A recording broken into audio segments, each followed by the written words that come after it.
દીવમાં હવે દરેક ટુ વ્હીલર ચાલકોને હેલ્મેટ ફરજિયાત પહેરવું પડશે। દીવ એસપી સાહેબના આ આદેશનું દરેક ટુ વ્હીલર ચાલકોને પાલન કરવું પડશે। સમગ્ર દેશમાં ટુ વ્હીલર ચાલકોને હેલ્મેટ પહેરવું ફરજિયાત છે, કેમ કે અકસ્માત સમયે માથામાં ઈજા થવાથી વાહન ચાલકને મોટું નુકસાન થતું હોય છે। જેથી દીવ એસપી રામકૃષ્ણ સરણ સાહેબે પ્રેસ કોન્ફરન્સમાં જણાવ્યું કે તારીખ 25 ડિસેમ્બરથી દીવ જિલ્લામાં ટુ વ્હીલર ચાલકોને હેલ્મેટ ફરજિયાત પહેરવું પડશે। હેલ્મેટ નહીં હોય તો કાર્યવાહી થશે। ખાસ કરીને સ્કૂલમાં જતા બાળકો પાસે લાયસન્સ અને હેલ્મેટ ના હોય, જેથી વાલીઓએ બાળકોને વાહન આપવું નહીં તેવી ખાસ તકેદારી રાખવી।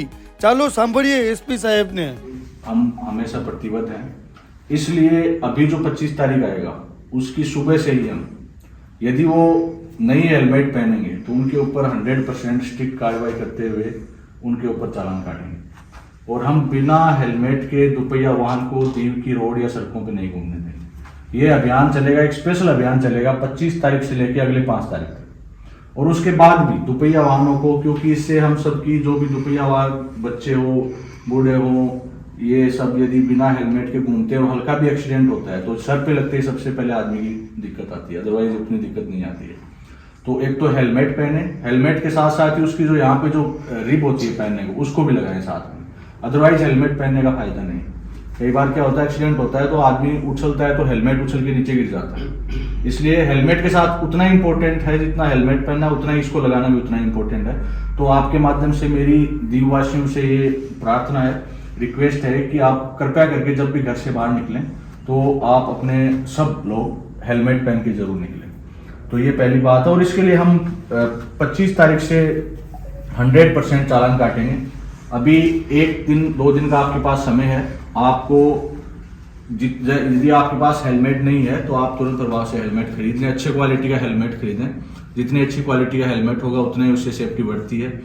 और यदि आपके पास आज हेलमेट है तो अभी से उसको पहनने चालू करें, क्योंकि कुछ लोग देखने को मिलता है कि उनके पास हेलमेट होता है लेकिन वो उसको या तो अंदर डिग्गी में रख के रखते हैं या तो फिर उसको साइड में लटका के रखते हैं।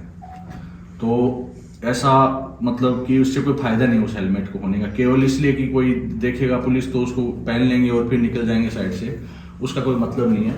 और हमने हमारे पुलिस डिपार्टमेंट के जितने भी ऑफिसेज हैं, जितने भी हमारे थाने हैं, हमने रूल बनाया है कि हमारे यहाँ पे जो भी आएगा हम उसको उसी को अंदर घुसने देंगे जो हेलमेट पहन के आए हो, चाहे वो किसी काम से आए हो, अनटिल अनलेस कोई ऐसा इमरजेंसी का आया हो जिसको कोई वो हो। इसके अलावा हम हेलमेट निश्चित करवाते हैं हमारी सरकारी उसमें। इसके अलावा जैसे स्कूल के बच्चे, उनसे मैं अनुरोध करना चाहूँगा, हमने बात भी की है स्कूल के जो हेडमास्टर प्रिंसिपल्स हैं कि 18 साल से कम बच्चों को, उनके गार्जियंस को वो बात करें कि वो हेलमेट, वो बाइक चलाए ना, वो राइड करें ना। और 18 से ऊपर के बच्चे हैं तो वो 3-3 बच्चे एक साथ एक गाड़ी पे ना बैठे, एक बाइक पे, और 2 बैठ रहे हैं तो वो हेलमेट लगा के बैठे। ये बच्चों के भविष्य का सवाल है, अपने राष्ट्र के भविष्य का सवाल है। तो इस बात पे दीव पुलिस बहुत प्रतिबद्ध है और 25 तारीख से इसके लिए हम अभियान चलाएंगे। गाड़ी चलाओ तो हेलमेट तो पहनना पड़े। हाँ, गाड़ी चलावे तो हेलमेट પહેરવું પડે। લાયસન્સ છે તમારા પાસે તો પછી આપણે ગાડી ચલાવે તો હેલ્મેટ પહેરવું પડે। એક્સિડન્ટ થઈ જાય તો આપણે માથામાં લાગી જાય, શું કરવાના પછી? તમારા પાસે હેલ્મેટ છે તો પણ તમે લટકાવીને રાખો છો, કેમ પહેરતા નથી? માથામાં લાગી જાય તો પછી તમારા પાસે છે તો પણ તમે પહેરતા નથી। હેલ્મેટ હોય તો પહેરી લેવાનું હોય આપણે, પછી ચાલાન ભરવાનું છે 1000 રૂપિયાનું। તમારા પાસે લાયસન્સ ત્યાં આપણે પહેરશું ને ત્યાં હેલ્મેટ વાળાની લાસ્ટ વોર્નિંગ 25 તારીખથી ફરજિયાત છે, ગમે ત્યાં ગમે એ જગ્યા પર મેં ફાઇન આપી શકશું, બરાબર?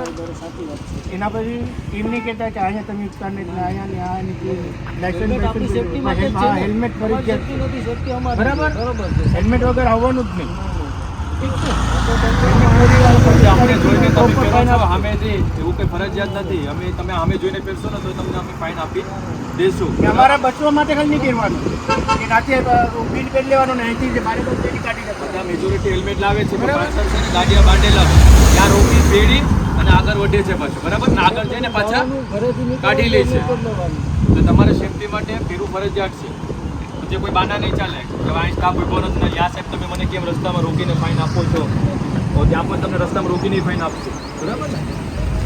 સમજ ગયો ને? ફરજિયાત છે.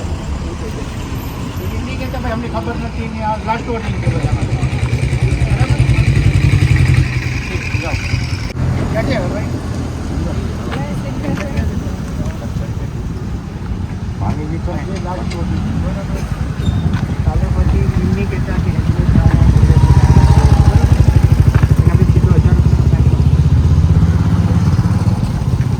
એવું નહીં કે પોલીસને બચવાથી હેલ્મેટ પહેરવાનું, પહેરી લેવાનું નહીં. તમારી સેફટી માટે પણ હેલ્મેટ પહેરવાનું. ઘરે તમારો પરિવાર રાહ જોઈ છે તમારી, તો આપણે એક્સિડન્ટ માથામાં લાગી ગયું તો ખોટું થાય ને. તો હેલ્મેટ પહેરીને આવવાનું. બાઇક ચલાવે તો જરૂરી હેલ્મેટ છે પહેરવાનું. હા, 25 તારીખથી અત્યારે તમે લોકો હેલ્મેટ નથી પહેર્યા, પણ 25 તારીખથી છે ને એ બધાને વિધાઉટ હેલ્મેટ જે સરકારી પત્ર પ્રમાણે ગેજેટ, સરકારી ગેજેટ પ્રમાણે વિધાઉટ હેલ્મેટનો દંડ 1000 રૂપિયા થાય. 194D MV એક્ટ પ્રમાણે 1000 રૂપિયાનો દંડ થાય. તમે હેલ્મેટ અહીંયા પોલીસની રાહ જોઈને નહીં જોવા. તમારે ગામમાં હોય તો પણ હેલ્મેટ પહેરવું પડશે, ને રોડ ઉપર હશે તો પણ હેલ્મેટ પહેરવું પડશે. દરેક વ્યક્તિ 1000 રૂપિયાનો દંડ ભરવા માટે તૈયારી છે. એ બધાને ફરજિયાત છે, હેલ્મેટ પહેરવું પડશે. 25 તારીખથી હું બધાને દંડ આપીશ. અત્યારે તમને વોર્નિંગ આપેલી છે, કે જેથી કરીને તમે બીજા સગા સંબંધી શેરી પાડોશવાળાને પણ તમે સમજાવી શકે કે ભાઈ દીવ જાય તો હેલ્મેટ પહેરીને જવું પડશે. હાલમાં બરાબર? કેટલા એક્સિડન્ટ થયા? બધાએ ફરજિયાત હેલ્મેટ બરાબર, હાલમાં કેટલા એક્સિડન્ટ થયા? પહેરવું એટલે પડશે. કમ્પલસરી મહેરબાની કરીને પહેરવાનું છે. બરાબર, તમે સેફ જાતા પણ પાછળવાળા આવીને ઠોકી દેશે કોઈ બી. તો કમ્પલસરી ભાઈને અને બધી છોકરીઓ બહેનોને છે બધાને વિનંતી કરું કે પહેરજો ભાઈ હેલ્મેટ. લેડીઝ હોય કે જેન્ટ્સ હોય મહેરબાની કરીને પહેરો. 31 ડિસેમ્બર બી છે ને હેલ્મેટ અમને જોવા માટે રાખો પગમાં ને ડિક્કીમાં. ને પછી કાલે નહીં કહેતા કે અમને ખબર નથી. 25 તારીખથી આ કમ્પલસરી મેમો આપવામાં આવશે જ. બરાબર, પછી કોઈ બહાના નહીં કોઈ ચાલે. બાના નહીં ચાલે તમારે. બરાબર, હું સ્કૂલે જાઉં, હું દવાખાને જાઉં, પોતાની સેફટી પહેલા જોઈ લ્યો. તમારે સેફ માટે સેફટીથી ગાડી ચલાવવાની છે. ભાઈ. ઠીક છે? હેલ્મેટ પહેરશે ને બધા? બધા હેલ્મેટ પહેરશે ને? પહેરવાનું તમારે સેફટી માટે પહેરવાનું છે. પોલીસ માટે હેલ્મેટ ના પહેરો, તમારી સેફટી માટે પહેરજો. તમે પહેરેથી બહુ વેરી ગુડ છે. બરાબર, પહેરો.